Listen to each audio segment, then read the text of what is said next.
আপনি কি কখনো এমন কোনো মুহূর্তে অনুভব করেছেন যখন মনে হয়েছে আমি অনেক দেরি করে ফেলেছি, নামাজ ঠিকমতো হচ্ছে না, কোরআন খুলে দেখা হচ্ছে না, রমজান চলে গেছে, মনে হচ্ছে বড় একটা সুযোগ মিস হয়ে গেল? এই ফিলিংসটা আমাদের অনেকেরই আছে। কিন্তু সেই মহান আল্লাহ পাক, যিনি আমাদের সবচেয়ে বেশি কল্যাণকামী, তিনি আমাদেরকে রমজান ছাড়াও আরও একটি বিশেষ সুযোগ দিয়েছে। আর সেই সুযোগটি হচ্ছে জিলহজ মাসের প্রথম 10 দিন। আজকে আমরা জানবো এই 10টা দিন আসলে কতটা মহিমান্বিত এবং ভ্যালুয়েবল।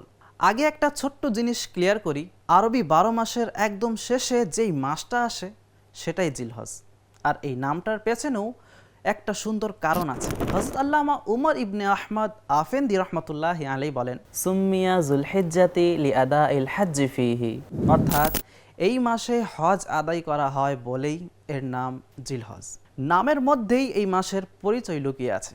এবার সরাসরি কোরআনে করিমকে দেখা যাক। সূরা আল ফজরের শুরুতেই আল্লাহ তাআলা বলেন, ওয়াল ফজরি ওয়া লায়ালিন আশর, অর্থাৎ শপথ ভোরের, শপথ 10 রাতের। হযরত আব্দুল্লাহ ইবনে আব্বাস রাদিয়াল্লাহু তাআলা আনহুমা বলেন, এই 10 রাত বলতে জিলহজের প্রথম 10 রাতকেই বোঝানো হয়েছে। এখন একটু ভাবুন, আল্লাহ নিজেই এই রাতগুলোর শপথ স্মরণ করেছেন।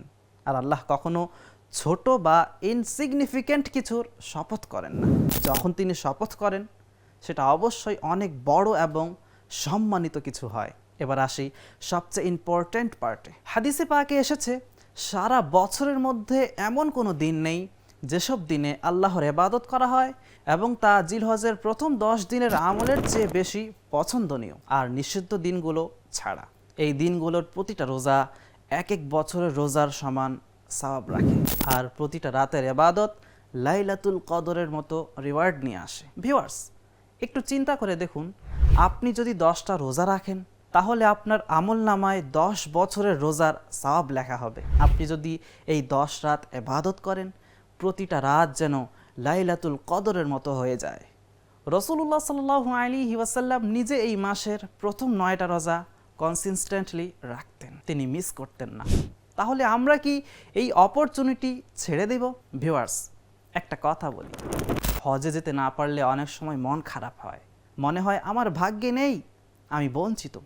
কিন্তু আল্লাহ তাআলা এতই দয়ালু যে যারা আরাফায় যেতে পারে না তাদের জন্যও দরজা খোলা রেখেছেন ঘরে বসেই। আপনি রোজা রাখুন, নফল নামাজ পড়ুন, বেশি বেশি জিকির করুন, দোয়ায় হাত তুলুন, কোরআন খুলুন। এই 10 দিনে ছোট ছোট আমলও নর্মাল দিনের বড় আমলের চেয়ে বেশি ফজিলতপূর্ণ হয়ে যায়। আল্লাহ তাআলা আমাদের সবাইকে জিলহজ মাসের এই বরকতময় দিনগুলোকে কাজে লাগানোর তৌফিক দান করুন।